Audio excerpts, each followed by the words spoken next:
नमस्ते सभी को। आज के सत्र में हम आज चर्चा करने वाले हैं, जैसे कि उस दिन हमने विरेचन को लेकर विरेचन द्रव्य और दोषों के अनुसार किस प्रकार से विरेचन द्रव्यों को हमें चुनाव करना है, कैसे सेलेक्ट करना है, इसी को लेकर हमने डिस्कस किया था। और फिर हमारे ध्यान में आया कि इसी के साथ रिलेटेड जो टॉपिक है कोष्ठ परीक्षण एवं मल परीक्षण के बारे में आज हम चर्चा करते हैं। ये बहुत ही बेसिक कंसेप्ट है। अभी अभी लाइक हमारे कुछ बच्चों ने स्नेहपान कर लिया और अभ्यंग करके विरेचन कर रहे हैं। तो उस समय ऐसे होता है आमतौर पर कि कई सारे दिक्कत पेशेंट बताते हैं। जैसे अभी अभी आज भी एक विरेचन था, तो उसने वही बताया कि मैंने तीसरे दिन मैं स्नेहपान पी नहीं कर पाई, यानी तो मतलब वो बोली कि मैं 5 चम्मच से ज्यादा ले नहीं पाई, यानी जितना पहला दिन का था उतना ही ले लिया। तो वर्धमान मात्रा में स्नेहन ये तो हम बताते हैं पढ़ते हैं, बट जब पेशेंट खुद से करता है तो वो कर नहीं पाते। दूसरी एक लड़की ने बताया कि 3 दिन का उसका स्नेहन हो गया था, 4 दिन हो गए, फिर 5वें दिन उसका पीरियड भी आ गया, और फिर पीरियड आने के बाद उसको उस दिन वोमिटिंग भी हुई। तो ऐसे कई सारे समस्या, और मैंने उस दिन प्रकाश डाला था कि महिलाओं में विरेचन या लाइक वमन करना है, कोष्ठ परीक्षण करना है, बीच में कभी पीरियड आ जाए तो किस प्रकार से उसको हैंडल करें। तो मैंने उसको वही बताया कि अभी तो आपको कुछ नहीं करना है, ना आप अभ्यंग कर सकते हैं और ना स्वेदन कर सकते हैं और ना विरेचन करेंगे। तो उसका पीरियड खत्म हो जाने के बाद ही हमें वो करना पड़ेगा। तो ऐसे में इसी के साथ साथ मल परीक्षण मल परीक्षण आज जैसे नाड़ी मलमूत्र जीवा योग रत्नाकर आचार्यों ने इसमें अष्टविध नाड़ी अष्टविध परीक्षा में निदानिक परीक्षा में मल का भी वर्णन किया है, बट हम लोग इसको भूल ही जाते हैं। हम बाकी सब कुछ करवा लेते हैं, यूरिन करवा लेते हैं और नाड़ी मल मूत्र जिह्वा शब्द स्पर्श बाकी सारे ईएसजी ये तो फटाफट खटाखट लिख देते हैं। मतलब उसमें तो टाइम भी नहीं लगता सोचने में कि बड़ी हमारी इन्वेस्टिगेशन की लिस्ट तो तैयार हो जाती है। बट इसमें सबसे पीछे रह जाता है मल परीक्षा। तो क्या इंपॉर्टेंस है, मैंने उस दिन भी आपको बताया था कि पहले हमारे यहाँ पे महाराष्ट्र में कुछ वैद्य इस प्रकार से मल परीक्षा किया करते थे। आज मुझे नहीं लगता, बहुत कम होंगे होंगे नहीं होंगे ऐसा तो नहीं कह सकते, होंगे बहुत कम होंगे जो मल परीक्षा का उपयोग करते हैं। मल परीक्षा करते हैं तो हमें एक प्रकार से कोष्ठ का भी निश्चय मिल जाता है। मल परीक्षा ये भी 3 प्रकार से की जाती है, भौतिक, रासायनिक एवं सूक्ष्मदर्शी की। यानी physical examination of stool, chemical examination which can be done with the help of various chemicals, और जिसमें हम लोग मल में जो भी कुछ बैक्टीरिया है, ग्रोथ है या ब्लड है या म्यूकस है उसको हम एग्जामिन कर सकते हैं। फिजिकल एग्जामिनेशन में पंचभौतिक परीक्षा होगी, उसकी क्वांटिटी, शब्द स्पर्श रूप रस गंध, ये सारी हम फिजिकल एग्जामिनेशन में करेंगे, भौतिक परीक्षण में किया जाता है। और फिर तीसरी होती है माइक्रोस्कोपिक, यानी जो हम हमारे आंखों से देख नहीं पाते हैं ऐसे सूक्ष्म द्रव्यों के बारे में, सूक्ष्म जंतुओं के बारे में हम माइक्रोस्कोपिक एग्जामिनेशन से उसका परीक्षण करते हैं। पेशेंट में जब हमेशा कंटिन्यूअसली पेशेंट बोलता है, इसीलिए मैं आपको बता रही हूँ कि मल परीक्षा ये चिकित्सा का बेस है। हम लोग इसमें जैसे आम पाचन करते हैं वैसे मल पाचन भी कर सकते हैं। पेशेंट का मल कैसा है, मल का परीक्षण, जल निबंजन प्रक्रिया, ये कर कर अगर आप मतलब एक बार आपने समझ लिया कि भूख और मल कई सारे डिफरेंट डिफरेंट वैरायटीज के हमें रुग्ण बताते हैं। कोष्ठ के 4 प्रकार बताए, क्रूर, मृदु, मध्य और साधारण एवं समोच्च। बट फिर भी इसमें भी कई बार ऐसे अलग अलग वैरायटी मिलते हैं, जैसे वात अधिकता है तो ऐसा जरूरी नहीं कि उसमें हमेशा से मल एकदम कड़क रूखा हो, अनियमितता हो सकती है। बट उसमें जो सेकेंडरी दोष है, पित्त हो या कफ हो, उसका भी परिणाम कहीं ना कहीं उसके मल पर होने वाला है। तो ऐसा जरूरी नहीं कि हर क्रूर कोष्ठ के व्यक्ति में निश्चित रूप से मल एकदम रूखा सूखा होगा। कभी पतला भी हो सकता है, पित्त की अधिकता हो, सेकेंडरी दोष पित्त हो तो। इसी प्रकार से पित्त में हमेशा लूज टूल ही होता है ऐसा तो नहीं होगा। बट फिर भी अलग अलग तरीके से इसमें पेशेंट बताते हैं अलग अलग तरीके का। तो मुझे लगता है कि मल परीक्षा और अग्नि परीक्षा दोनों को साथ में फोकस करना है। तो कई बार अग्नि ठीक है, अग्नि का काम अच्छा हो रहा है, भूख समय पर लगती है, खाना समय पर लिया जाता है, तो थोड़ा सा मल को हमें वहां पे छोड़ देना पड़ेगा। मल के परिवर्तन को एक्सेप्ट करना पड़ेगा कि ठीक है ऐसा इसका इस व्यक्ति का मल ऐसा है। बट मुख्य पैरामीटर हमारा होगा कि अग्नि ठीक है, भूख लग रही, अच्छा डाइजेशन अच्छा हो रहा है। बट कहीं ना कहीं मल तो ठीक है, मल तो अलग तरीके का है, मल से गंध आती है, दुर्गंध आती है, मल में म्यूकस मिल जाता है, श्लेष्मा मिल जाता है, मल कभी घन कभी पतला होता है, उसकी कंसिस्टेंसी यानी मल फॉर्म नहीं होता है। मल एक प्राकृत मल का जो स्वरूप बताया है वो है परिपिंडित पक्व, यानी परिपिंडित केले के जैसे मल प्रवृत्ति होना, ये प्राकृत मल का लक्षण है। बट ये बहुत कम संभव हो पाता है, तो इससे भी अलग है मल। थोड़ा घट थोड़ा पतला आता है, रूखा सूखा आता है, तो वहां पे हमें समझना है कि एब्सॉर्प्शन ठीक नहीं हो रहा है। डाइजेशन तो ठीक है, डाइजेस्ट हो रहा है, ऐसा नहीं कि पेशेंट को भूख नहीं लग रही, भूख ठीक है, बट मल घन कभी पतला आता है। जैसे कि कई सारे केसेस में क्रॉनिसिटी में, क्रॉनिक कॉन्स्टिपेशन में, अदमान में, अटोक में, इरिटेबल बाउल सिंड्रोम में, मिर्च मसालेदार भोजन के साथ भी ऐसे हो सकता है। तो मल परीक्षण की विविधता काफी होगी, बट इसमें ओवरऑल हमारा ऑब्जर्वेशन यही रहना चाहिए कि अग्नि कैसा है, अग्नि का काम कैसे हो रहा है, और उसके अनुसार हमें मल का विचार करना चाहिए। तो मैं वही बताने जा रही हूँ आपको आज की स्टूल एग्जामिनेशन किस प्रकार से करना चाहिए और इसका महत्व क्या है। तो हमें रोग का निदान भी समझता है, अग्नि का निदान समझता है, दोष समझते हैं, उस व्यक्ति का अंदर का जो भी काम है, फिजियोलॉजी है, पचन कैसे हो रहा है, इसका भी हमें पता चलता है। हम लोग इसके दो परीक्षण करेंगे। एक तो फिजिकल एग्जामिनेशन, जैसे मैंने बताया, ये तीन तरीके हैं। आमतौर पर जब पैथोलॉजी में हम लोग यूज करेंगे तो ये तीन तौर पर करते हैं, बट अगर आप खुद से करना चाहते हैं तो इसमें प्रश्न परीक्षा होगी, यानी शारीरिक परीक्षण होगा। प्रश्न परीक्षा से कलर, स्थिरता, गंध या झाग के बारे में हमें यहाँ पे विचार करना होगा। और दूसरा एक जो है परीक्षण का तरीका, वो है जल निमज्जन, यानी पानी में डालकर पानी में किस प्रकार से मल का ये होता है, हमें वहां पर विचार करना। जल निमज्जन परीक्षा, पानी में मल को डुबोकर जो परीक्षा की जाती है उसको जल निमज्जन कहते हैं, है ना। तो इस प्रकार से ये दो तरीके से हम लोग इसमें विचार करेंगे। अभी आगे बढ़ते हैं। तो निरीक्षण, गंध की जांच, स्पर्श से, पूछताछ से, ये हम ठीक है। अभी एक एक दोष की विकृति में कैसे होता है। सामान्य तौर पर मैंने जैसे बताया कि सामान्यतः स्थिरता यानी स्टेबिलिटी, पके केले की तरह यानी आधा सेमी सॉलिड रूप का अगर मल है तो उसको प्राकृत समझता है। कभी कभी कठोर या एकदम पानी जैसा अगर मल है तो उसको हमें असामान्य यानी विकृत समझना है। ये पित्त या वात दोष के साथ हो सकता है। कठोर यानी कठिन मल, रूखा सूखा, अल्प, छोटी छोटे खड़े के जैसे हो रहा है तो अपचन। ये कभी कभी पाइल्स का एक प्रारंभिक लक्षण होता है, इसमें हमें पता चलता है कि वात दोष इम्बैलेंस है। डायरिया का भी जो प्रोड्रोमल लक्षण होता है वही होता है। कभी कभी गुल्म के कारण, ज्वर के कारण, कोष्ठगत व्रण के कारण, अल्सर फॉर्मेशन के कारण, या कुछ पुरीशच कृमि के कारण भी ये ऐसे मल बनता है। जलोदर में भी इसी प्रकार से मल की कठोर संगति या असामान्यता देखी जाती है। एनीमिया में भी हो सकता है। पानी जैसा एकदम पतला वाला, पानी जैसा पतला मल आता है तो कहीं ना कहीं अतिसार, पित्त दोष विकृति, पित्त के साथ साथ यहाँ पे इनडाइजेशन भी दिखता है, अपचन भी है, तो अर्श का भी हम लोग अंदाजा कर सकते हैं। इरिटेबल बाउल सिंड्रोम, इसमें दोनों भी दोष, वात और पित्त दोनों भी है। इरिटेबल, इरिटेट, क्यों इरिटेट होगा, पित्त के कारण भी इरिटेशन होता है और कफ वात के कारण भी इरिटेशन होता है। तो एकदम ये इरिटेबल बाउल सिंड्रोम में भी पानी जैसा मल आता है। रंग में भी अलग पट हो सकता है। आमतौर पर आयन या जैसे सप्लीमेंट लेने के साथ साथ आप जो खाते हैं ना, इसका परिणाम रंग पर निश्चित रूप से होता है। जैसे मुझे नहीं याद मैंने कब दवा दी थी, कब बुलाया था तुम्हें। मल का रंग होता है अल्प पीत वर्ण का, प्राकृत मल का रंग। मल का कलर उसके अंदर रहने वाले सर्कोबिलिन या सर्कोबिलिनोजन, इस पिगमेंट के कारण मल को अल्पपीत वर्णता प्राप्त होती है। कलर में बदलाव ये भी कहीं ना कहीं विकृति का सूचक है। तो आप जो पैंचोभौतिक परीक्षा करेंगे उसमें कलर भी बताइएगा। कुछ विशिष्ट बीमारियों में रंग बदलता है। कुछ विशिष्ट दवाई या भोजन, जैसे आपने बहुत ही ज्यादा हरी सब्जियों का सेवन कर लिया तो वहां पर मल हरा होगा। मल का रंग अलग अलग हो सकता है, जैसे कभी कभी काला भी मल हो सकता है। तो मल काला है, ये वात दोष का इम्बैलेंस हमें समझना चाहिए। इसी के साथ अगर कुछ इंटरनल ब्लीडिंग हो रही है तो वहां पर भी ये हो सकता है।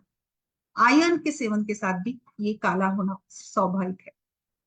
ग्रीन कलर पित्त की विकृति के साथ या पित्त अधिक मात्रा में बन रहा है आपके आंतड़ों में, तो भी ये रंग हरा हो सकता है। और इसी के साथ साथ जैसे कि हमने देखा आमतौर पर ये कामला या कुछ एनीमिया अतिसार के कुछ कंडीशंस में भी, हलीमक में, पीलिया में, दस्त में, इसके साथ भी ये हो सकता है। पीला रंग पित्त दोष की विकृति के साथ साथ, या फिर हलीमक, पीलिया या पित्तज टाइप के ज्वर में भी ऐसे लक्षण मिलते हैं, या पित्तज टाइप के एनीमिया में, यानी जहां पर भी पित्त की विकृति है, पित्त बढ़ जाता है, उसमें ये सारा लक्षण हमें मिल जाता है। नेक्स्ट है सफेद वर्ण, श्वेत वर्ण। कफ की विकृति के साथ साथ ये श्वेत वर्णता हमें प्राप्त होती है। रेड कलर बिल्कुल खूनी टाइप का, अगर कोई विकार है, आंतड़ों में सूजन है या कहीं ना कहीं इंटरनल ब्लीडिंग हो रही है, ऐसे में ये हो सकता है। जैसे बवासीर में भी होता है। कुछ इसमें बहुत ही ज्यादा फेन, सफेन, फेन ये भी इरिटेबल बाउल सिंड्रोम का, गृहिणी का, दस्त का या अर्श का लक्षण माना जाता है, जिसमें ये झाग दिखाई देता है। तो इरिटेबल बाउल सिंड्रोम, गृहिणी, दस्त, ये सारे इसके लक्षण बन जाते हैं। नेक्स्ट, गंध। गंध प्राकृत एक विशिष्ट गंध हर शारीरिक भाव को वैसे होता ही है। आप मल को देखिए, मूत्र को देखिए, या फिर आप घाम को भी देखिए, उसमें ये होता ही है ना। इसी के साथ साथ कुछ अलग से अगर आपको गंध की विकृतियां दिख रही है, अलग से गंध, जैसे कि पुनर्गंधी, ये इसका ये किया गया है। पुनर्गंधी ये भी एक विकृत ही गंध है।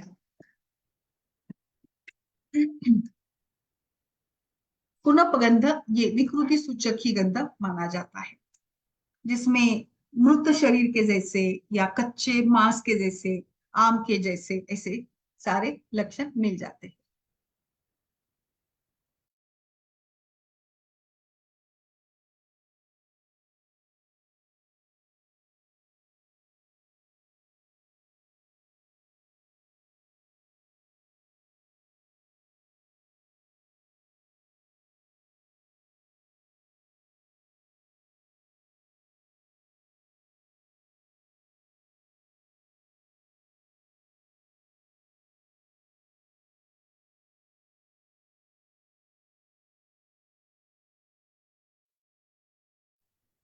इस प्रकार से ये गंध की विकृतियां भी हमें मिल जाती है। कभी कभी लाइक आम का सड़े हुए फलों के जैसे, या जैसे मृत शरीर के जैसे गंध, ये सहज अर्श में हो सकता है, आंतड़ों में छिद्र होता है तो भी, या कभी कभी आम के जैसे गंध होता है। जैसे मूत्र में भी कई बार मधुमेह के रुग्ण बताते कि फल के जैसे उसमें ये होता है, फलों मधुर गंधी ऐसे बताया जाता है, मधुर फल के जैसे वहां पे गंध आता है। तो ये गंध का भी परीक्षण हमें करना होता है। इसी के साथ उष्ण और शीत ये भी लक्षण होते हैं। शीतता ये कफ की निदर्शक है, उष्णता ये पित्त की निदर्शक है। सूखा मल वात दोष, पतला मल पित्त दोष, और थोड़ा सा घना पतला अगर ये तो कफ दोष, ये हमें हमेशा से समझना है। मल, पेशेंट बता रहा है कि मतलब कितना खाना खाते हैं, क्वांटिटी क्या है, वो भी पूछ लीजिएगा, कई कई भी हमें जरूरत पड़ती है। तो जैसे मल की मात्रा सामान्य से कितनी है, मल की मात्रा प्राकृत मल कितनी अंजलि बताया गया है, 7 अंजलि ये इसका प्रमाण बताया गया है।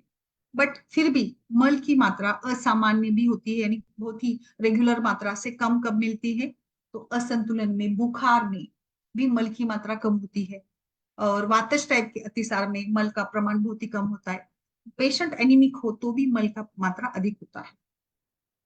प्राकृततः जो पित्त प्रकृति के व्यक्ति होते हैं उनमें प्रभुत आसन पान के कारण मलमूत्र भी अधिक बनता है, क्योंकि उनमें मेटाबॉलिज्म भी फास्ट रहता है, उष्ण तीक्ष्ण गुण के कारण बहुत खाते हैं, बहुत पचाते भी है। उसी प्रकार से उनका मल का जो प्रमाण है वो भी अधिक रहता है, मल प्रवृत्ति का वेग भी अधिक रहता है। सामान्य से 1 से 2 3 बार जाने वाले जो लोग होते हैं वो पित्त की ही व्यक्ति होती है। उनको एक बार जाने से उनका ये नहीं होता, पेट साफ होता ही नहीं है, तो उनको कभी शाम सवेरे जाने की आदत होती है, कभी खाना खाने के बाद, कुछ लोगों को रात में जाने की आदत होती है, तो 1 2 बार या सवेरे 2 बार जाने की आदत होती है। तो ये 2 से 3 बार, एक बार जाने वाले ये पित्त के होते हैं। वात के व्यक्ति में ऐसा नहीं है कि वो 2 3 बार वेग के लिए जाएंगे, बट एक बार जाते हैं तो समय लग जाता है, बल कम आता है, घनमल आता है और प्रवाहन करना पड़ता है। तो बिल्कुल इस प्रकार से मल बहुत ही ज्यादा होता है, तो ये भी आम संबंधित लक्षण है। और ये कहीं ना कहीं पित्त भी इसमें विकृत होता है। बार बार मल आ रहा है तो कहीं ना कहीं चिड़चिड़ा, इरिटेबल बाउल सिंड्रोम और वात की विकृति है। मल बहुत ही कम आना, ये जैसे मैंने बताया कई बार ट्यूमर के भी लक्षण हो सकते हैं।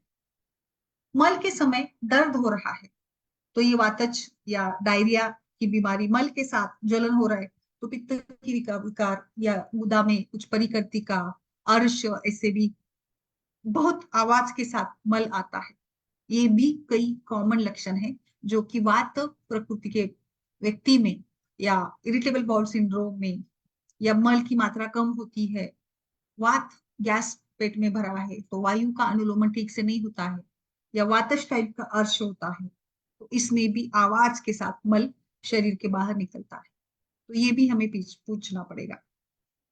मैंने अभी जल निमज्जन की बात बताई थी। जल निमज्जन यानी पानी में मल डूबता है या तैरता है। अगर पानी में मल डूब रहा है तो ये आम की उपस्थिति का संकेत देता है, और अगर ये तैरता है तो ये आम की अनुपस्थिति यानी आम निराम मल का लक्षण है। मल नॉर्मल प्राकृत नहीं है, कुछ अलग सा है। तो इसका कारण निश्चित रूप से मसालेदार खट्टा भोजन, सड़ा हुआ, सूखा, बासी, फर्मेंटेड फूड, दूषित फूड जो कि पाचक अग्नि को मंद करा देगा या पाचक अग्नि की विकृति करा देगा। इसी के साथ मानसिक भावनाएं, तनाव, भय, चिंता, रात्रि जागरण, लंघन, बहुत ज्यादा प्रवास करना, इसके कारण भी मल असामान्य बन जाता है। हमारे आयुर्वेद में ग्रंथों में मल में जो लक्षण मिलते हैं इसके साथ अरिष्ट लक्षण भी बताया गया है। बहुत ही ज्यादा मल, बहुत काला, सफेद, पीला हो, गर्म हो, तो ये अरिष्ट लक्षण माना जाता है। और जैसे मैंने बताया, दृढ़, सूखा, खंडित, थोड़ा थोड़ा, और धूमल, धूमल यानी मानो जैसे कि वो एक धुएं के जैसे कलर उसका है, नॉट पीला कलर नहीं है, धुएं से ढका हुआ होता है। और बात के इसमें भी झाग आता है, अनुलोमन के समय झाग आता है, तो ये वात दोष प्रभावित समझे विकृति में। पीलापन, द्रवता, कोई कंसिस्टेंसी ठीक नहीं है, तो ये पित्त वाला। और थोड़ा सा सफेद वाला मल पर फॉर्म्ड स्टूल है तो कफ वाला। वात और कफ अगर बिगड़ जाते हैं तो इसका रंग भूरा बन जाता है। वात पित्त में पीला, काला और खंडित, कफ पित्त में पीला, सफेद, चिपचिपाहट वाला। कई बार अगर पेशेंट क्रॉनिक कॉन्स्टिपेशन है तो मल बहुत समय तक के लिए आंतड़ों में फंसा रहता है, क्योंकि पूरा कंप्लीट वो मल विसर्जन कर नहीं पाता है। तो इसे आंतड़ों में फंसा हुआ मल फिर कभी निकलता है तो वो एकदम काला, भूरा, कपिश के जैसा या गुटिका के जैसे और कम मात्रा में निकलता है, जिसमें कि भरपूर प्रमाण में दुर्गंध होती है। ट्यूबरक्यूलोसिस के पेशेंट में हम बोलते हैं कि राजयक्ष्मा में मल के ऊपर पेशेंट का बल निर्भर करता है, यानी मल को बचाओ। क्योंकि हम देखिए ना, मैं हमेशा से, अगर आपको मल का इंपॉर्टेंस समझना है, मलिनीकरणा मलहा, मल का इंपॉर्टेंस समझना है, तो मुझे लगता है कि एक सिंपल एग्जांपल देती हूँ मैं अतिसार का। एक बार, दो बार, तीन बार, चार बार, कितनी बार मल त्याग करने के बाद कितना पेशेंट को प्रॉब्लम होता है। मल है तो ऐसा नहीं है कि मल है तो मल के साथ सारे वेस्ट प्रोडक्ट्स जा रहे तो जाने दीजिए, ऐसा नहीं है। मल से भी हमारे बल निर्भर करता है। तो इसीलिए अतिसार में देखिए किस कैसे हम लोग एकदम हारे थके होते हैं, क्योंकि इसका मतलब है मल से ही हमारे शरीर के जो भी द्रवांश है, धातु पोषक घटक है, वो भी निकल जाते हैं अगर मल अधिक मात्रा में निकल रहा है तो। इसीलिए मल को भी बचाना है। राज एक्ष्मा में ऑलरेडी धातु क्षय अधिक होता है, और जो भी खाना खाते हैं उससे मल बनता है, तो मल को बचाना है, मल के ऊपर ही बल रहता है। इसीलिए राजयक्ष्मा में मल बढ़ाने के लिए भी चिकित्सा की जाती है। मल के ऊपर अधिक ये किया जाता है, यक्ष्मीनो मल संरक्षित, यानी यक्ष्मा, राजयक्ष्मा के पेशेंट में मल ही संरक्षण करता है। तो इसीलिए उस पेशेंट में अतिसार नहीं होना चाहिए, मल का अधिक प्रमाण नहीं होना चाहिए, मल वेस्टेज नहीं होना चाहिए, इस पर जरूर ध्यान दिया जाता है। इसी प्रकार से कई सारे ऐसे अधिक व्याधि होते हैं जिसमें हमें मल को भी संरक्षित करना पड़ता है। तो बिल्कुल इस प्रकार से मल पर ही, मल का और मन का संबंध बहुत ही ज्यादा गहरा संबंध है। बहुत सूखा कठिन मल है, कठोर मल है, इसका मतलब है कि व्यक्ति बहुत ही ज्यादा भावनात्मक है, चंचल है, अधिक चिंता करता है, विचार करता है, भय से है, तो ये मानसिक गतिविधियां भी आपके मल को बताती है। मल पतला है, द्रव है, शिथिल है, तो कहीं ना कहीं ये बताता है कि आपका जो इमोशन है वो कहीं ना कहीं आप मसालेदार खान पान या थोड़ा तीक्ष्ण स्वभाव, आक्रामक स्वभाव ऐसे हो सकता है। मल भारी है, कई बार पेशेंट बताते हैं कि मतलब मल भारी है, बट फिर भी मुझे भूख अच्छी लगती है और मुझे लगता है कि इसमें हमें इस भारीपन को कम करने के लिए थोड़े से स्पाइसेस, मसाले ऐड करने होंगे, बिकॉज ये कफवात प्रकृति का व्यक्ति हो सकता है और इसी के कारण इसमें हमें इस पचन करना है, तो आप इसमें जरूर डलवा दीजिएगा, थोड़े मसाले डालेंगे तो अच्छे से ये मल की जो भी प्रॉब्लम्स है या उसको जो ये लगता है कि मल भारी है वो भी कम हो जाएगा। इसमें मैंने पीछे भी बताया था कि मल पाचन, जैसे आम पाचन करते हैं, विडंग, इंद्रजव, कुटकी, बिल्व, वही मुस्ता, उसी द्रव्यों से मल का भी पाचन होता है। जहां पर ऐसे आपको साम मल मिल रहा है वहां पर हमें मल पाचन से बहुत रिजल्ट मिलते हैं। या कई बार हम बाकी ट्रीटमेंट करते हैं, जैसे कि ग्रहणी है, अतिसार है, प्रवाहिका है, या मल से रिलेटेड इरिटेबल बाउल सिंड्रोम है, या लाइक ऑब्सेसिव कंपल्सिव डिसऑर्डर है, ऐसे में भी कई बार मल को लेकर हमें ऐसे रहता है कि पेशेंट सेटिस्फाइड नहीं होता है, तो हमें आम पाचन हो जाता है बट फिर भी रिजल्ट नहीं मिल रहा है, भूख नहीं बढ़ रही, तो आप आम पाचन के साथ साथ मल पाचन भी करवा दीजिएगा। मैंने जो सारे ये द्रव्य बताए ना, कुटकी, इंद्रजव, मुस्ता, इन बिल्व, इन सभी के साथ मल पाचन बहुत अच्छे से हो जाता है एंड फिर आगे अग्नि भी अच्छे प्रदीप्त होगा और रिजल्ट अच्छे आए। इसमें आयुर्वेद में छाछ का बड़ा महत्व है। तक्रम शक्रस्य दुर्लभम, यानी इंद्र राजा को भी ये दुर्लभ है। मैंने तक्र के ऊपर एक अच्छा बड़ा 1 घंटे का लेक्चर दिया था शुरू में, तो वो भी यूट्यूब पर भी आपको मिलेगा। किस प्रकार से छाछ ये डाइजेशन को इम्प्रूव करता है, क्या क्या इसका इम्पोर्टेंस है, इसके ऊपर ताक यानी छाछ ये बहुत ही इंपॉर्टेंट घटक है मल के लिए। सो इस प्रकार से मुझे लगता है कि प्राकृत पुरुष के लक्षण जो मैंने बताए वो है। हाँ, और कुछ मैं इसमें और एडिशन करती हूँ कि मल प्रवृत्ति के समय अगर पेन हो रहा है फ्लैंक्स में या आवाज आ रही है तो ये वात की विकृति। अल्पम, ये भी वात की विकृति है। सशब्द अल्प वात की विकृति है। सशूल वात की विकृति है। अति द्रव पित्त, अति ग्राही मतलब बहुत ही हार्ड है, तो वो भी एक प्रकार से वात की विकृति है। तो ये आचार्य चरक एवं सुश्रुत ने दोष के हिसाब से ये सारे लक्षण बताए कि कैसे मल होता है। तो आप पेशेंट का जो भी केस टेकिंग लेंगे, जिसमें कि अभी आप हम लोग गायनिक की बात करेंगे, तो मुझे ऐसे लगता है कि अमेनोरिया की केसेस में मल में परिवर्तन होगा, पीसीओडी की केसेस में मल में परिवर्तन होगा, फिर लाइक डिस्मेनोरिया के केसेस में भी आप जरूर पूछिए कि मल कैसा है। ये केसेस में भी अगर आप वातानुलोमन करते हैं, आम पाचन देते हैं या मलपाचक द्रव्यों का प्रयोग करते हैं, तो निश्चित रूप से 50%, ये मेरी गारंटी है, 50% पेशेंट का डिस्मेनोरिया भी कम हो जाएगा। तो पुरुष ये एक प्राकृत वेग है, अधारणी वेगों में भी इसका वर्णन मिलता है, तो हमें वो नहीं करना है, यानी वेग का धारण नहीं करना है। मैंने कलर्स के बारे में बताया था, तो बिल्कुल ये बच्चों में भी कई बार लूज और ग्रीन येलो स्टूल आता है, बहुत ही ज्यादा ब्रेस्ट फीड वाले बच्चों में ये हमें मिल जाता है। क्ले कलर का स्टूल ये ऑब्स्ट्रक्टिव जॉन्डिस बताता है। सिल्वर पेल कलर ये पैनक्रियाटिक कैंसर को बताता है। ब्लड अगर रक्त आता है मल में तो कोलाइटिस को बताता है। सो बिल्कुल, कभी कभी हेल्दी बच्चे तो दिखते हैं बट फिर भी उनको दिन में 3-4 बार फ्रिक्वेंटली लूज स्टूल होता है, जिसमें अनडाइजेस्टेड फूड मटेरियल बहुत ज्यादा होता है, तो इसको हम लोग टोडलर्स डायरिया कह सकते हैं, जिसमें भी हमें आम पाचन करवाना होगा। कलर और फिर उसमें जो फ्रॉथ या झाग होता है, और जैसे कई बार फ्रोथी स्टूल और उसमें स्मेल अगर है तो लैक्टेज डिफिशियंसी में भी ऐसे होता है। फ्रोथ में वातज अर्श, वातज अतिसार या वातज गृहिणी को भी आप देख सकते हैं।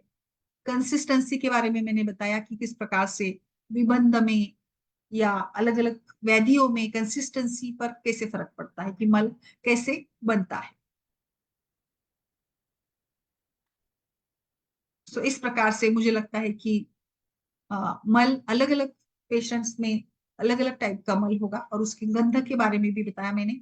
पुनः पूय गंधी, आम गंधी, मत्स्य गंधी, सन्निपातज अतिसार में। पुनः गंधी यानी डेड बॉडी जैसे है तो ये अर्श में होता है। आम गंधी आम अतिसार में हो सकता है। महापूती गंधी एकदम प्यूरिफाइड स्मेल है तो ये जलोदर में होगा। दुर्गंधी पैतृक पांडु में, छर्दी में, पुरुष में, आम या फिर पुरुष वस्त्रोत्तर दृष्टि में हो सकता है। पेन को लेकर सशूल आम अतिसार, सशूल सदाह पैतृक अतिसार, अधिक प्रवाहन प्रवाहिका,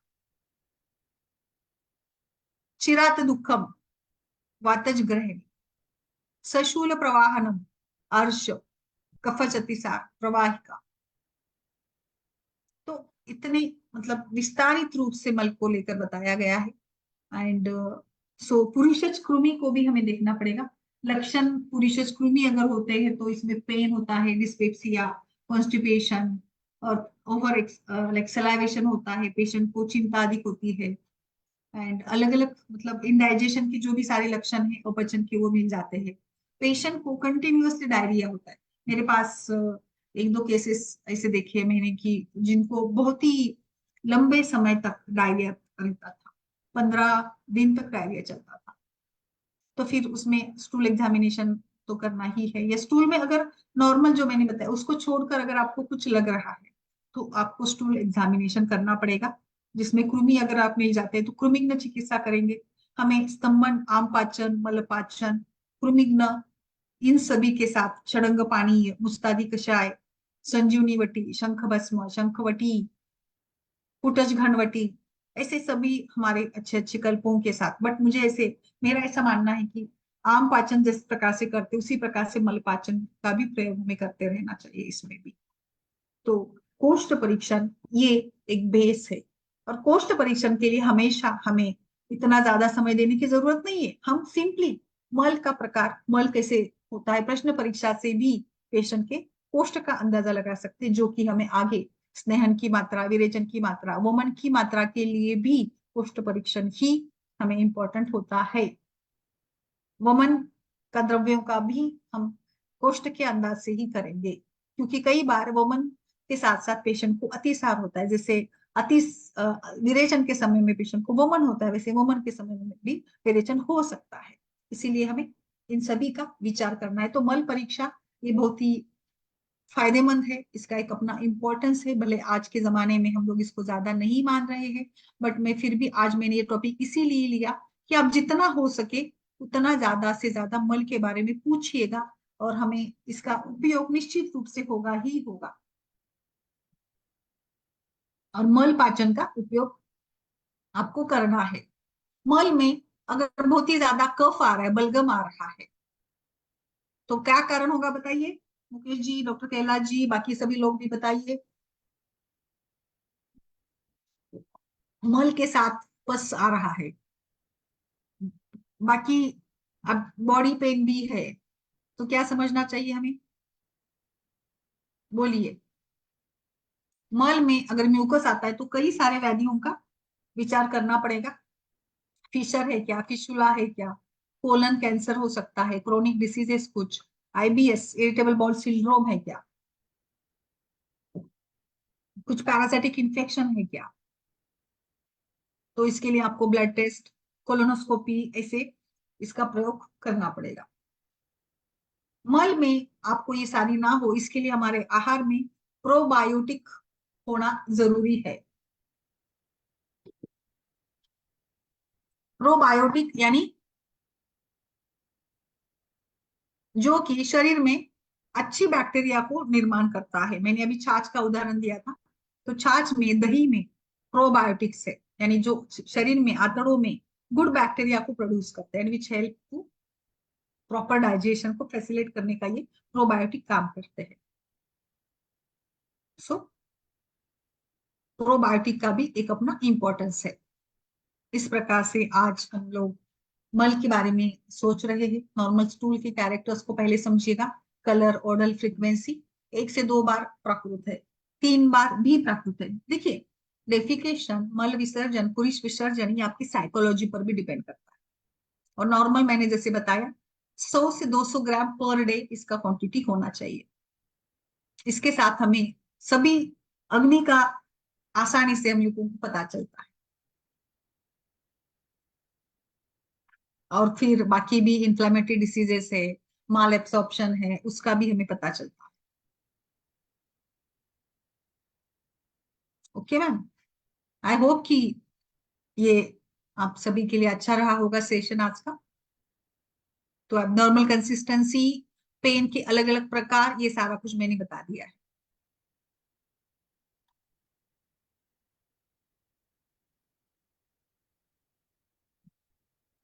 सो आप प्रश्न परीक्षा से पूछकर पोस्ट का निश्चय कर सकते हैं। आगे जो भी आपको विरेचन वगैरह करवाना होता है उसके लिए बहुत अच्छा रहेगा। और जो इसमें सिंपली एक ही प्रश्न पूछेगा, एक से भी पता चलता है। क्या पूछेंगे? बाहर का खाना, चाट फूड खाने से मल में क्या परिवर्तन होता है? जो व्यक्ति बता देगा कॉन्स्टिपेशन होगा, क्रूड कोष्ठ। जो बता देगा मुझे लूज स्टूल होगा, सेमी सॉलिड स्टूल होगा, वो पित्त। और जो बता देगा खास फर्क नहीं पड़ेगा जब तक मैं बहुत अति सेवन ना करूं, तो वो है मध्यम कोष्ठ, कफ वाला। सिंपल सा तरीका है, क्योंकि पित्त प्रकृति को खाने का, आहार का परिणाम होना ही है। पतला स्टूल आएगा ही आएगा, वात में रुक्षता आएगी ही आएगी। ऑलरेडी शरीर में रुक्षता है, रूखापन, इसलिए तो हम लोग उसको क्रूर कोष्ठ कहते हैं ना। क्रूर यानी जल्दी से निकलता नहीं, चिवट है, चिपक कर बैठ जाता है। बोलिए मैम, सुचेता जी, डॉक्टर दिलकश, संपदा जी, और हमारे सारे वैद्य, स्मिता जी, नमस्ते सभी को। बोलिए, आप करते हैं कोई मल परीक्षण के बारे में? सुचेता जी, विचार तो करते हैं कभी? हाँ जी मैम, पूछती हूँ। हम्म। और कभी कभी लैब से स्टूल एग्जामिनेशन भी करवाते हैं। अच्छा, कौन से केसेस में करवाते हैं? मैम ज्यादातर ना, जहाँ पर पेशेंट हमें ये बोलता है कि गुदा में जलन है या खुजली है, हम्म। वहां पर। और जहाँ पेशेंट ये कह रहा है कि खाना खाने के बाद मुझे 1.5 या 2 घंटे के बाद फिर से भूख लग रही है। अच्छा। ये ज्यादातर मेरे पास इस टाइप के 2 या 3 लक्षणों के पेशेंट आते हैं, वहां मैं स्टूल एग्जामिनेशन करवाती अच्छा। ओके। हूँ। और इस तरीके से आप सोचती है मैम, लाइक उसमें सामता, आमता, या ऐसे कुछ कभी विचार किया है आपने? मैम ऐसा होता है कि कभी कभी ना पेशेंट की हिस्ट्री तो आ जाती है समझ। और क्योंकि अभी मेरे पास बहुत ज्यादा उपशय अनुपशय के बीच में ही पेशेंट कई बार रिपीट नहीं होता, तो अच्छा। पूछते तो जरूर है। आ भी जाती है समझ कि ये आमज है, ये सामज है।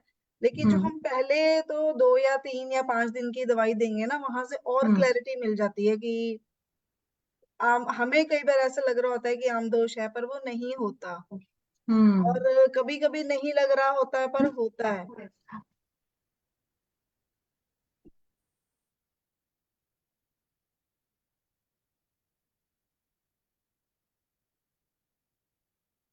हाँ मैम, बोलिए, कंटिन्यू करिए सुचिता जी, बोलिए बोलिए। हाँ जी मैम, तो बस वो वहां पर फिर मैं आम पाचन के लिए देती हूँ कुछ ना कुछ।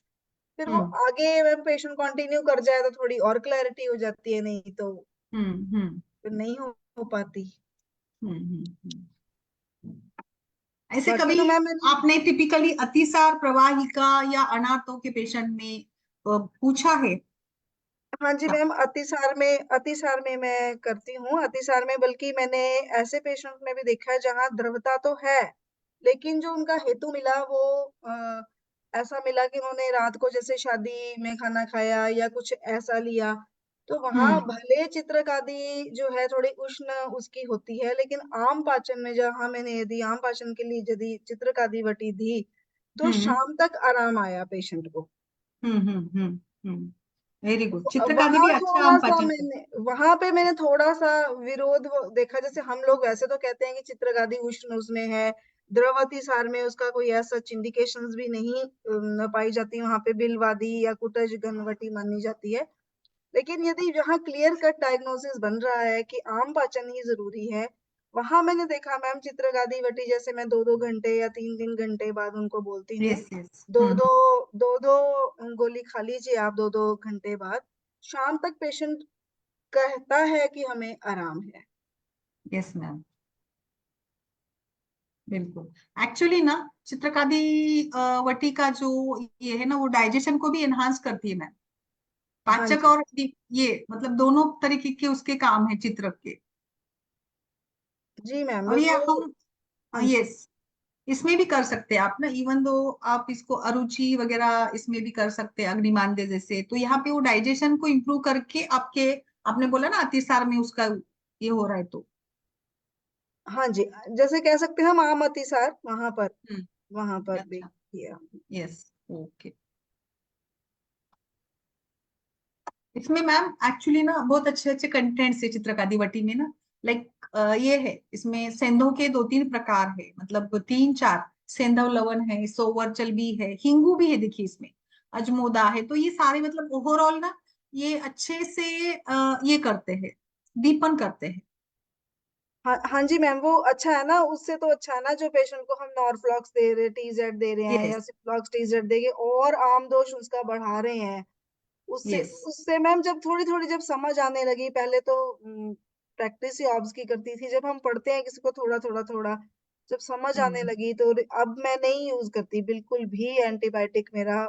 एटलीस्ट लूज मोशंस में या यदि मुझे वातज लग रहा है तो वहां मैंने शंख वसम का भी अच्छा रोल देखा थोड़ी मैम थोड़ी देर इवन के। ना जब कफ होता है ना पेशेंट को, मैंने ये भी देखा है ना, जब कफ होता है तो जब भी हम लोग कुछ कफ शामक एक्सपेक्टोरेंट या कुछ अलग से एंटीबायोटिक वगैरह देते हैं ना, तो मल के जरिए में भी ये मतलब कफ जो है वो निकलता है। निकलता और है। इसीलिए उस समय पेशेंट को जरूर पूछना चाहिए कि कैसा आपका ये है, मल कैसा है। हाँ जी हाँ जी। और मुझे ऐसे लगता है कि हर व्याधि में मल में परिवर्तन होता ही है, बस उसको हमें ढूंढना चाहिए, हर व्याधि में। हाँ जी मैम। बराबर है। हाँ जी बिल्कुल, क्योंकि मैम यदि वो वात प्रकोप क्योंकि हमारे सेक्शंस तो एब्डोमेन के अलग अलग हो गए ना कि वातक जो किट भाग है वो कहाँ से जा रहा है, पित्त कहाँ से जा रहा है, कफ कहाँ से जा रहा है, तो नेचुरली वो फिर फर्क उसमें पड़ेगा ही। यस। बिल्कुल मल ठीक में है कभी अपचित अपचित भोजन अगर दिख जाता है, लेकिन बच्चों में ये ज्यादा होता है, तो क्या सोचना चाहिए, क्या देते हैं आप लोग? मैं ना वो जो पंचधान वो है ना उनका धन मैंने बनाया हुआ था पहले बीच में, वो देती थी। और अच्छा। एक एक बच्चों का ही है वो, जिसमें अतीश और वो डाला जाता है, बाल चतुर्भुज चूर्ण। अच्छा, हाँ बेस्ट ही है वो तो। मैम वो मैं इस्तेमाल करती हूँ। वो रखे अच्छा। होते थे मैंने पहले, अभी बीच में जब प्रैक्टिस थोड़ी कोविड की वजह से छूट गई तो वो थोड़ा ऐसा हो गया। ये दो चीजें मैं रखती थी तब। मीन्स वो पाउडर पकड़ा देती थी धाने का, पंचधान्य का, और साथ ओके। में ये वो काढ़ा बना लेते थे उसका। अच्छा। वैसे इसमें आज, आती तो ये गृहिणी दृष्टि में आएगी ना मैम, जहाँ। यस, गृहिणी आप कह सकते हो इसको, बिल्कुल। या इरिटेबल बाउल सिंड्रोम के जैसे भी आप कह सकते हो। हाँ जी। और बोलिए मैम, मंदाकिनी जी। मैम ये एक्चुअली नमस्ते ना, मैम। हाँ बोलिए बोलिए बोलिए। मैम मेरी जो पेशेंट है ना उसका कल विरेचन कंप्लीट हो गया है, तो अब संशोधन क्रम पर है। फिर उसके बाद हाँ, क्या प्लान करना है मैम? कौन सी वाली थी ये केस हमारी? मैम स्पैज्मोटिक डिस्मेनोरिया, और उसके साथ में छोटा सा फाइब्रोइड था यूट्रस में। अच्छा, हाँ हाँ, एज कितना था? एज 40 था। 40 था, मतलब इनफर्टिल वाला इशू नहीं है ना? नहीं नहीं मैम, नहीं, उनके हस्बैंड मर गए। अच्छा, तो जस्ट मतलब बच्चे ये बड़े गए। डिस्मेनोरिया की केस है। ओके। हाँ जी। विरेचन से कैसे लग रहा है पेशेंट को, क्या कितने वेग हो गए? मैम कल उसको 14 वेग हुए थे। अच्छा, मतलब मध्यम शुद्धि हो गई। हाँ जी। बाद अच्छा। में बता रही थी कि पहले तो पित्त निकला, फिर कफ निकला, उसके बाद ना काफी दिन तक काला काला सा कचरा सा निकला। मैंने कहा हाँ। हाँ, वो आँव निकला होगा वो। ठीक था, यस। कोई दिक्कत नहीं था। अच्छा, ठीक है, ठीक है, ठीक है। फिर आगे हम लोग बस्ती का कोर्स देते मैम, 15 दिन के गैप के बाद। तो ये संशोधन क्रम के बाद में हम फिर क्या, कौन सी बस्ती देंगे उसको? उनको हम ना ये इसका प्रयोग करेंगे, निरूह अनुवासन वाला देंगे, अच्छा रहेगा। हाँ हाँ, क्योंकि देंगे मैम केवल देंगे। मात्रा बस्ती से नहीं होगा, निरूह अनुवासन दोनों देते हो तो अच्छे से शुद्धि होगी, क्योंकि विरेचन दिया नहीं, है मैं तो तो साथ में निरूह दूंगी, मुझे अनुवासन। निरूह देख देना सीखना भी है। मैं जो मेरे को निरूह बस्ती देना नहीं आता है, मतलब काढ़े मैं वाली उसका देना पूरा नहीं आता। प्रोसीजर आपको ना डाल देती हूँ, ग्रुप में डाल देती हूँ, निरूह का, काढ़े का, मैम आप सिंपल है आप मैम। इसे जल्दी पहले पहले ही डाल देना, ताकि वो मेडिसिन ना मंगाने में बड़ा टाइम लग जाता है। ऑनलाइन आती है ना वो चूरन वगैरह, अच्छा, तो बहुत टाइम ठीक है, लग मैं जाता बता देती हूँ। यस यस, बिल्कुल। आप कौन सी मात्रा में देना चाहते हैं, मतलब बस्ती का उत्तम मात्रा में, मध्यम मात्रा में या हीन मात्रा में? है। मैम मध्यम ही देंगे, क्यों मध्यम हीन में तो देंगे, नहीं देंगे ना, बिल्कुल। मध्यम मोटी मतलब है, पेशेंट 500 मोटी है। ml तक आपका ये बनना चाहिए, पूरा द्रव्य बननी चाहिए। हाँ ठीक है। हाँ। ठीक। मैम एक केस और शेयर करना था। एक दिन मैं हाँ, आपसे बोलिए। बात कर रही थी, नेजल पोलिप था एक लेडीज को, तो मैंने बताया था कि मैंने उसे हल्दी, हम्म नमक, सधा नमक, हल्दी और लहसुन को कूट के उसमें सरसों का तेल मिला के नाक पे लेप लगाने को बताया था। हम्म। तो वो फिर आपने बोला था घी भी लगवाना अंदर नाक में, घी भी लगवाया था मैम उसे, और तिल के तेल से गंडूश कवल करने को बोला था मैम। अभी 6 दिन अच्छा, में उसका नेजल पॉलिप जो है कम हो गया है काफी। वो वेरी गुड। पैसेज खुल गया। हाँ। हाँ, पैसेज खुल गया। लेप अभी मैंने कंटिन्यू करवा दिया है, पर लेप को अब मैंने सरसों के तेल से रिप्लेस करके तिल तेल में कर दिया है। अच्छा, और और मैम आज इसको गंधक एक्सरे की, रसायन दिया था हमने, गंधक रसायन। नहीं नहीं दिया मैम, मैंने इसको डायरेक्ट ना पाइल्स पाइल्स वो कैप्सूल आते हैं ना यहाँ पे, उसमें आज कुठार हाँ। वगैरह है, वो हम्म। डाल दिया था मैंने, तो वो बड़ा अच्छा सा उसका रिजल्ट आ गया। मतलब पहले तो पूरा बंद था, अब तो ये है कि पतला सा कागज आप डाल सकते हो, और उसको पूरा दर्द जो ऊपर है ना पैलेट में दर्द होता था, पैलेट पूरा उसका अच्छा। पीला हो गया था इन्फ्लेमेशन से, तो वो गंडूश कवल से तो ठीक हो गया। और वो अब आज मैंने एक्सरे के लिए भेजा है। अब अगर आज एक्सरे उसका रिपोर्ट अच्छे से आ जाएगा तो फिर उसका पॉलिप का ही ट्रीटमेंट करेंगे फिर मैम। यस, इसमें भी ना अभी आप त्रिफला 4, गुगुल भी दीजिए मैम, त्रिफला गुगुल एक और अक्करमिन टैबलेट ऐड कर दीजिएगा। हल्दी बहुत अच्छा काम करती है इसमें भी। हाँ वही मैम, मुझे भी लगा कि इतना अच्छा कर गई, मतलब ऐसे ही सोचा था मैंने, तो ऐसे ही बोल दिया था डरते डरते। यस। अच्छा कर गया। नहीं, हो जाता है मैम ऐसे, मतलब आप अभी अच्छे से इतने साल से करते हो तो अच्छे से ही होता है। और ये डाल दीजिएगा दोनों, और हील हो जाएगा अच्छा, करक्यूमिन और ये। गंधक रसायन। हम्म। गंध या एक त्रिफला ये कह गुगुल रही भी, थी, त्रिफला। अच्छा मैम ये कह रही थी वो कि जैसे जब वो गार्गल करती है ना, तो उसके बाद ना उसको खांसी आती है और कफ आता है, और कफ में एक पुराना जमा हुआ क्लॉट निकलता है ब्लड का। तो मैंने कहा हाँ, वो जो पॉलिप होता है वो मांस, रक्त और कफ से बना होता है, तो मे भी हो सकता है वो उसी का ही निकलना हो, तभी वो खुल रहा हो, पिघल रहा हम्म। होगा वो शायद ना। अच्छा। हाँ, यस। तो मैंने कहा एक एक्सरे करा लो, देख के कंफर्म और हो जाएगा कि क्या है अंदर। हाँ, कर सकते हैं, मतलब श्योर हो जाता है ना, सारी बातें श्योर हो जाती है। मैम त्रिफला गुगलू, गंधक रसायन, और क्या बोला था आपने? हर करक्यूमिन, करक्यूमिन कैप्सूल। अच्छा करती हूँ, हाँ ठीक है मैम। यस। बोलिए मैम, संपदा जी, दिलकश, डॉक्टर दिलकश।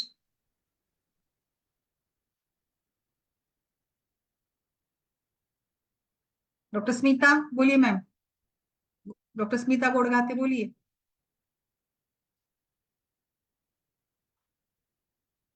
और किसी को, आई होप अभी हमें मल का जो डिस्कशन चल रहा था, कोष्ठ और मल का, वो काफी अच्छे से आप लोगों को ये कंसेप्ट सारे विरेचन के समझ में आए हैं, आई होप। है ना मंदाकिनी जी? जी मैम। जी। Sucheta, doctor Sucheta ji, I hope. हाँ जी मैम, बिल्कुल अच्छे से समझ आए। यस, और कुछ इसमें मतलब अलग से कुछ सोचना है? बस मैं ये यही बात बताऊंगी आपको ना कि आप इवन दो लाइक ये सारे जो भी है डिस्मेनोरिया एंड ऑल, इसमें भी जरूर आप पूछिएगा, आपको जरूर मिलेगा मल में कुछ ना कुछ बदलाव, तो उसके ऊपर भी काम करिएगा। और आप मतलब मल के ऊपर भी काम करेंगे, लाइक आम पाचक या मल पाचन देंगे, तो भी उस पेशेंट के आधे कंप्लेंट्स कम हो जाएंगे। वात का अनुलोमन और ये सारा कुछ होगा। और अग्नि और मल का संबंध किस प्रकार से होता है, तो मल से भी हमें अग्नि के बारे में पता चलता है। भले ही पेशेंट बता दे कि भाई ठीक है अग्नि अच्छा है, भूख लग रही है, बट फिर भी ये सारी बातें समझती है। ओके, और कुछ केसेस का अपडेट हो तो बताइए दिलकश मैम। आपके वो केस का क्या हो गया जो आप बता रही थी, फॉरेन वाली जो है कंसीव करना चाहती है टॉर्च पॉजिटिव वाली, या आपके पास बहुत सारे, आप तो एक्सपर्ट है इसमें, इस इसके वाले सिस्टोसिल वाले, हाइड्रोसिल वाले, इनफर्टिलिटी वाले, वो भी बता दीजिए। नमस्ते मैम। नमस्ते, कैसी है, बोलिए। नहीं मैम, अभी हाइड्रोसिल वाले पेशेंट तो नहीं आए हैं, मेडिसिन चल रहा है। लेकिन एक पेशेंट की मैंने बात की था जिसको डायबिटीज था, टॉर्च था और हाइपरटेंशन थी, जिसको बार बार मिसकैरेज हो रहा था, तो हम्म। फीटल हार्ट रेट नहीं आ रहा था। अभी उसका आ गया है इस मंथ में। यूएससी हम अच्छा, लोगों ने कराया तो आ गया। यस मैम, वही आ पेशेंट गया ठीक ना, है। फीटल हार्ट साउंड आ हाँ गया। हाँ। Very yes good, ma'am, congratulations. Thank you. लेकिन मैम उसको ना, मैं जब वो कंसीव की उसके बाद आई तो मैं उसको चंदन वाला लाक्षादी से मात्रा बसती थी बीच बीच में, हफ्ते हफ्ते दिन के पड़ी थी। तो शायद वो काम कर गया और काफी सारा मेडिसिन जो था वो चल रहा था। हम्म हम्म तो हम्म। 6-7 साल बाद वो सक्सेसफुली मतलब हार्ट बीट आ गया। अब देखा जाए आगे क्या होता है। हाँ बिल्कुल, यस, वेरी नाइस। मैम, बोलिए। उस पेशेंट के बारे में बात किया था कि वो 40 ईयर की है, वो दोबारा कंसीव करना चाहती है, तो आपने बताया था कि आम पाचनवटी, आरोग्यवर्धिनी, चंद्रप्रभा हम्म वटी हम्म देने के लिए, तो उन्होंने खाया था। उनका हम्म। पीरियड्स ना 5 डेज पहले आ जाया करता था। इस बार उनके हाँ, पीरियड्स मतलब 5 डेज पहले तो अभी तक तो आए नहीं है, मतलब वो टाइम अच्छा निकल गया उनका। तो अच्छा। वो ये मतलब अभी तो मतलब जैसे इंतजार तो करना पड़ेगा ना ऑन टाइम वाला। यस। तो वो ये पूछ रही थी कि फल घृत कब तक पीना है। अभी कितने दिन हो गए स्टार्ट करके, 15 दिन हो गए? नहीं मैम, 1 महीना हो गया। 1 महीना हो गया, अभी पीरियड नहीं आया उसका? नहीं, ऐसे उनका उनका पीरियड आया 12th को उनका पीरियड लास्ट में आया था। लेकिन हम्म। अब उनका पीरियड 7 को आना चाहिए था, तो कल भी नहीं आया, आज भी नहीं आया। तो वो पूछ रही थी कि क्या करना, अभी चेंज करना पड़ेगा या ये हम लेते रहेंगे फिर 12 तक। नहीं, मुझे ऐसे लगता है कि अभी उसका पीरियड आएगा ना, उस समय थोड़ा ब्रेक दे देंगे, और पीरियड के बाद फिर से पूरा हम गर्भस्थापना के लिए कंटिन्यू करेंगे मेडिसिन। वो बोल रही थी कि अगर नहीं आया तब क्या होगा। मतलब उसको लग रहा है कि जैसे कि शायद हो जाए, क्या पता। अच्छा, तो फिर हम अच्छी हमेशा बात यही है कि फलवृत कंटिन्यू करें। क्योंकि ना हमेशा उनका 5 दिन, 6 दिन, 7 दिन ऐसे आता था पहले। अभी इस बार तो मतलब जब से उनका मतलब शुरू हुआ पीरियड आना, लेकिन हम्म। इस बार नहीं आया। और इनका जो पहला बच्चा था उसमें भी ऐसे ही हुआ था, 5 दिन पहले आया तो उनको नहीं उनका आया ही नहीं था। तो उनको ना समझ में आ गया कि मेरा पीरियड्स नहीं आया। तो वो फिर वो वेट एंड वॉच में आराम से, जो मतलब नहीं बोलते कि ऐसे काम नहीं करना, वो वैसे ही करने लगी थी। फिर अच्छा। उसका जैसे 12 का उनका डेट था, तो उन्होंने उसी दिन फिर प्रेगनेंसी टेस्ट भी किया तो उनका पॉजिटिव आ गया था। तो वो कह रही थी पिछली बार भी ऐसे ही हुआ था, तो कहीं इस बार ऐसा ना हो जाए। तो घी अच्छा, खाना है या छोड़ देना तो एक काम करो, नहीं नहीं, फिर घी को कंटिन्यू रखिए मैम, अगर उसको ऐसे लग रहा है तो घी को कंटिन्यू करिएगा, अच्छी बात है ना। देखते फिर। है। मूड मूड स्विंग बता रही थी, कह रही थी ना बहुत रोने का मन, मतलब इरिटेट हो रही है, बहुत रोने का मन कर रहा है, ब्रेस्ट पेन बहुत हो रहा है मतलब। और अचानक अचानक से हो रहा है मतलब कह रही थी ऐसा पहले नहीं होता है मूड स्विंग। अभी तो कुछ ज्यादा ही हो रहा है, मतलब छोटी छोटी बातों पे फूट फूट के रोने लगती है। और फिर ना फिर आधे एक घंटे बाद फिर तुरंत सही हो जाता है उनका मूड, मतलब इतना हाँ, खुश हो होता जाती है, है। हार्मोनल फ्लक्चुएशन के कारण होता है। इसको ना सिंपल सी आप एक ना अश्वगंधा वटी खिला दो, 2 दिन 3 दिन के लिए, अभी मतलब उसको ये सेटल हो जाने तक। अश्वगंधा बहुत अच्छे से न्यूरो इस पर काम करेगा, अश्वगंधा वटी। 1 घंटा ना मेरे पास आई ना, पता नहीं अपने पति की बात थी, वो इतना खस खस के रोने लगी, चीख चीख करके। मैंने कहा "हे भगवान, ये क्या हो गया, क्या ऐसा इतना गंदा मूड स्विंग मैं पहली बार देखी"। ठीक नहीं है नहीं, मैम। अश्वगंधा दीजिए, क्योंकि ब्राह्मी तो ठीक होती है, बट फिर भी अभी के लिए तो अश्वगंधा ही देना अच्छा रहेगा एक उसको। ठीक है। या मतलब एक मानसिक ये भी हो जाएगा ना, मानसिक उपचार भी हो जाएगा ना, अगर आप देते हैं कुछ मेडिसिन तो उसको भी लगेगा कि चलो मुझे कुछ मेडिसिन का भी मिल गया, और ये हमारे आगे के लिए भी, ट्रीटमेंट के लिए भी, प्लान के लिए भी अच्छा रहेगा। ओके। ठीक है। ठीक है। ओके, फिर चलिए आज के लिए रुक जाते हैं। अगर कोई प्रश्न नहीं है तो फिर आप सभी से रिक्वेस्ट फिर से एक बार, और लोगों को जोड़िए। ठीक है फिर मैम। ओके दिलकश जी, चलिए फिर कल मिलते हैं। संपदा जी कुछ बोले नहीं। ओके।